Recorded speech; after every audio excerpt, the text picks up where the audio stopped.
آگے جو بات چل رہی ہے اللہ تبارک و تعالیٰ نے ارشاد فرمایا وہی وَأَخَذْنَا مِيثَاقَكُمْ وَرَفَعْنَا فَوْقَكُمْ، یہ وہ تذکرہ ہے کہ اللہ تعالیٰ نے ان کے اوپر پہاڑ کو معلق کر اور چونکہ انہوں نے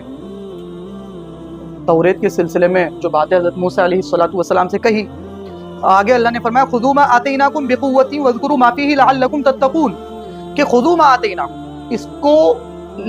لے لو جو ہم نے عطا کیا ہے۔ کیا عطا کیا؟ التوراۃ، توریت جو اللہ نے کتاب دی حضرت موسیٰ علیہ السلام کو، اس کو لے لو۔ یہ بنی اسرائیل کے سلسلے میں بات چل رہی ہے۔ بِقُوَّةٍ، مضبوطی کے ساتھ میں پکڑ لو۔ وَاذْكُرُوا مَا فِيهِ، مطلب وَعْمَلُوا، یعنی اس پر عمل کرو۔ وَاذْكُرُوا مَا فِيهِ، یہاں پر جو اذکروا آیا ہے یہ عملو کے معنی میں ہے، یعنی مطلب یہ ہے کہ آپ جو کچھ اس کے اندر ہے اس پر عمل کرو، اس کے حرام کو حرام جانو، اس کے حلال کو حلال جانو، اللہ نے جو بھی احکام دیے ہیں اس پر عمل کرو، جو اس توریت کے اندر جو بھی کچھ بتایا گیا ہے اس پر عمل کرو، لعلکم تتقون، تاکہ تم متقی بن جاؤ۔ اس سے ایک جو مسئلہ نکل رہا ہے وہ یہ بالکل واضح طور پر نکل رہا ہے، اگر آپ متقی بننا چاہتے ہو، اگر آپ تقوی چاہتے ہو، اگر آپ اللہ کا ولی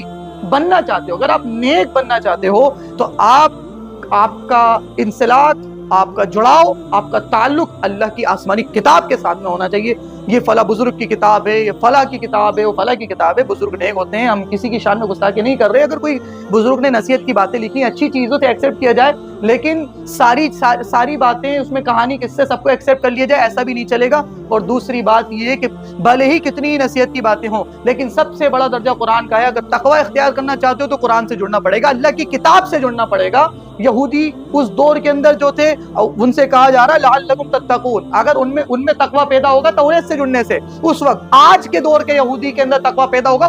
قرآن سے جڑنے سے، حضرت محمد علیہ السلام پر ایمان لانے کے بعد میں قرآن سے جڑنے سے تقوی پیدا ہوگا آج کے دور کے یہودی میں۔ اس دور کے عیسائی میں جو حضرت عیسیٰ علیہ السلام کے دور کے عیسائی تھے، وہ اللہ پر اور حضرت عیسیٰ علیہ السلام پر ایمان لائے، تو انجیل سے اگر وہ جڑے ہوئے تھے عیسائی، اور بہت ظاہر سی بات ہے ان میں تقوی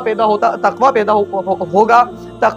انجیل سے جڑنے سے۔ لیکن آج کے دور کے عیسائی وہ جو ہے حضرت محمد علیہ السلام پر بھی ایمان لائے، اور قرآن سے جڑنا پڑے گا انہیں، انجیل سے نہیں۔ انجیل پر ایمان ہے ہمارا، توریت پر ایمان ہے، لیکن عمل جو ہوگا وہ قرآن کریم کے اوپر ہوگا، قرآن کی